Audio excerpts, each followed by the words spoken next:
The New York Metropolitans, a team unlike no other. A team that has a lot of my friends from Boucher Underground be fans, and the fact that nobody decided to want to do a video thing on it, that I would have put it in this video, so I'll have to do it myself. I'll probably have to pass them into the New York Rangers one. But regardless of what ends up happening, that is that. So anyway, the New York Mets started off life in 1962 as an expansion team with the Houston Astros, the first expansion team in the National League, because there was 8 teams in each league. Now there's 10 each. The Mets were actually born because of a failed league called the Continental League. William Shea and a few other people, including Brett Rickey, decided to put a third major league called the Continental League in cities that don't have baseball. Montreal and Toronto were considered sites, even Vancouver. Of course, I'm Canadian, so I can talk about that. But anyway, they wanted to put a team in New York. Mostly to replace the Giants and the Dodgers because they both left for the West Coast. And the Yankees were going nowhere, obviously. So they saw through it. Basically, it was just a attempt to try to get a spot in the major leagues. The bluff worked, and in 1962 the Mets were born. Unfortunately, the 1962 Mets were just pure shit. So much so they lost 120 games in the 1962 season. The funny thing is they were 40 and 120. And like, wait a minute, there's 162 games. Yeah, they had 2 called off. They probably would have lost those. Unfortunately, that 62 Mets team, their streak, that losing thing of 120, has not been touched. Although the 2003 Detroit Tigers were inches from that. They had lost 119. Unlike the Tigers, who then 3 years later, after their shitty 119 loss season, actually got to the World Series, the Mets didn't recover so fast. The Mets had only one decent season out of last place in the National League until 1969, when all of a sudden everything clicked for them. Drafting well has been pretty good too. Tom Seaver, Jerry Kuzman, Jerry Grody, Bud Harrelson, they did some good drafting. And the 69 Mets ended up winning the World Series over the Baltimore Orioles, the heavily favored Baltimore Orioles. And the 69 Mets actually had to go through a team in the first league championship series, that being the Atlanta Braves with Hank Aaron on it. Sadly, though, the Braves did not get it in. Sorry, Hank.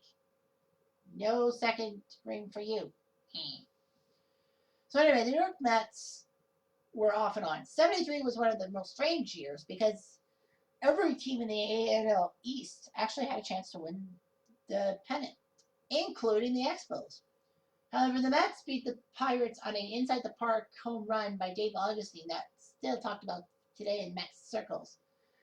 The Mets at 83-79 somehow won the division and somehow beat the pre-Big Red Machine Cincinnati Reds in the final game of the LCS at Shea Stadium.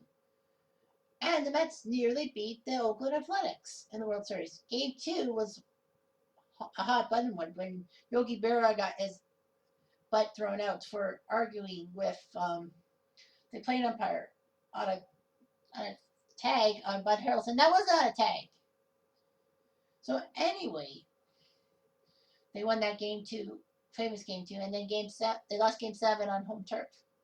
The A's would bounce back and win another World Series title. Well, the Mets were just in mediocrity. Unfortunately, Mets owner Donald Grant was upset with his players complaining about salary demands, and essentially just wanted to throw Tom Seaver out. So he sent Tom Seaver to Cincinnati and Dave Kingman to another team. Basically, that made the Mets a laughingstock.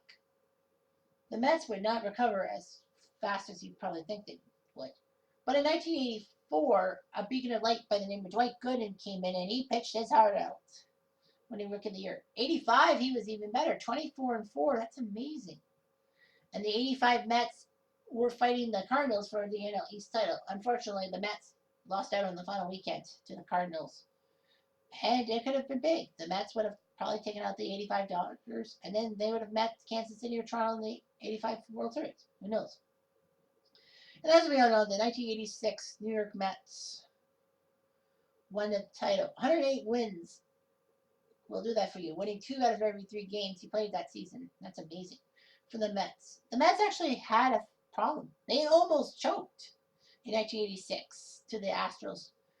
But thankfully, they won Game 6 of the NLCS because if that ended up being Game 7, Mike Scott, who beat the Mets twice before in that LCS, would have probably came on and dashed the Mets' hopes. And then we obviously would say the 1986 Mets were the best team that should have had a what if. This is 87 was in that well off. They had some problems with Gooden and Strawberry and their cocaine, popaine, heroin issues.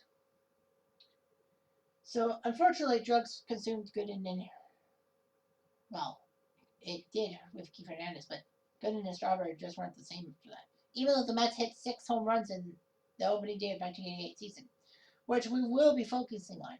But the Mets story also takes a bad turn. 93, they were just shit. And I like to thank the 93 Mets because they sent Tony Fernandez to Toronto for Darren Jackson and gave Tony Fernandez new life in his career. The Mets were not really that well off. 99, they made a fantastic wild card run that saw them take down the second year Arizona Diamondbacks in the LDS and then put the Braves to order by going to 6 games in the LCS. Unfortunately, that LCS ended bad when Kenny Rogers, yes, that Kenny Rogers, had a bases loaded walk against the Braves, and that was it. Let's not forget Grand Slam single by Robert Ventura in that series too.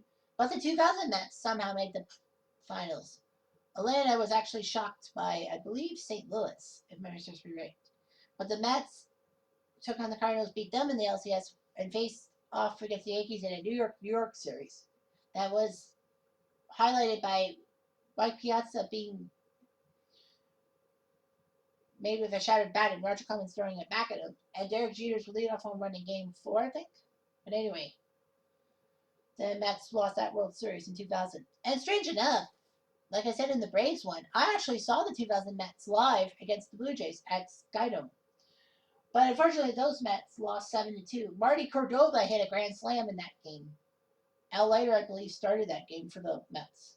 But yeah, Marty Cordova for the Blue Jays with a grand slam. Anyway, I digress. The Mets were hanging around. Who could forget Mike Piazza's home run in the first Mets home game since 9/11? Friends with 9/11 and me taping on September 10th. But anyway, I digress.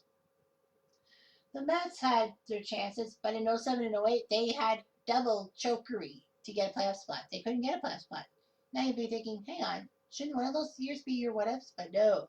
There's a reason why the 1988 Mets are in there, in that spot. But anyway, the Mets did go to the 2015 World Series thanks to Daniel Murphy's home run habits. He hit a home run in every game of the LCS against the Chicago Cubs. The Mets would face the Royals, and they couldn't recover from that Game 1 chokery by Familio. He blew the save, and the Royals blew them open. Mets have been so-so after that, but yeah. So anyway, let's talk about the 1988 Mets, shall we? The Mets, as I said, hit 6 home runs on opening day in Montreal at Stade Olympique. And Darryl Strawberry hit one that hit the orange concrete circle at Olympic Stadium. Now remember, Olympic Stadium was I was going to say close roof stadium at that time, but no, it wasn't. So anyway, the Mets looked good. They had some talent. Gooden and Strawberry, when they were healthy, were good. The Mets went like 108 games, 106, I think. But then came the Cinderella 1988 LA Dodgers, who basically didn't have much on offense, minus Kirk Gibson, and the fact that the Dodgers had a nice pitching rotation of Hershiser. Hershiser and Valenzuela were basically why the Dodgers were that good. It was the pitching, not the hitting. It took 7 games, and in a series that saw Kirk Gibson injured himself on a fly ball that hobbled him for the World Series, the Dodgers somehow won Game 7 on Met territory. That was just shocking. The New York Mets losing that series. Unforgivable. So anyway, in this what if, we talk about the 1988 Mets, and they go to the World Series against the Oakland A's. Now remember, that Mets team didn't go to the finals, and we are going to simulate the World Series. But remember, the 1988 A's were like superpowers themselves. They were going through a renaissance of their own. So basically, I'm using Oakland starting pitching for all that. Um, and one thing you'll probably notice in the 88 World Series is the DH being used at. Oh no, sorry. In '87, they said that DHs would only be at American League parks. It used to be that every other year there would be a DH and no DH rule after 1973. But anyway, so yeah, let's see if the A's can actually start a dynasty against the 1988 Mets. Probably won't be easy.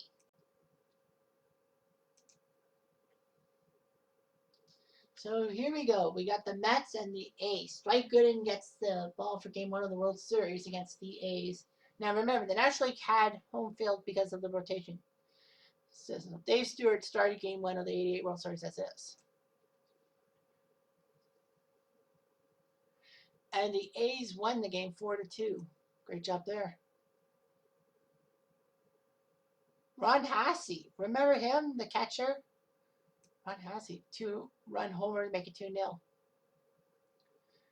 And then in the 6th, Oakland got another run. Dave Henderson with RBI scored Polonia. Who's Polonia? So anyway, Kevin McReynolds then hits an RBI double to score Darryl Strawberry. Keith Hernandez even hit a run to make it 3-2, and we were thinking, well, the Mets might win this one.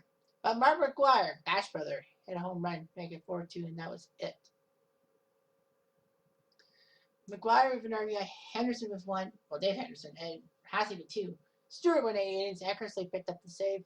The Mets, Hernandez with a home run, McReynolds got another RBI. Dwayne Gooden got 8 strikeouts, but he lost the game. Roger McDowell had to come in for the 9th. Sorry about that. I completely goofed. I went for the wrong way. Wrong thing. So anyway, Game 2 would be Storm Davis's time. The Mets go with Bobby Ojeda.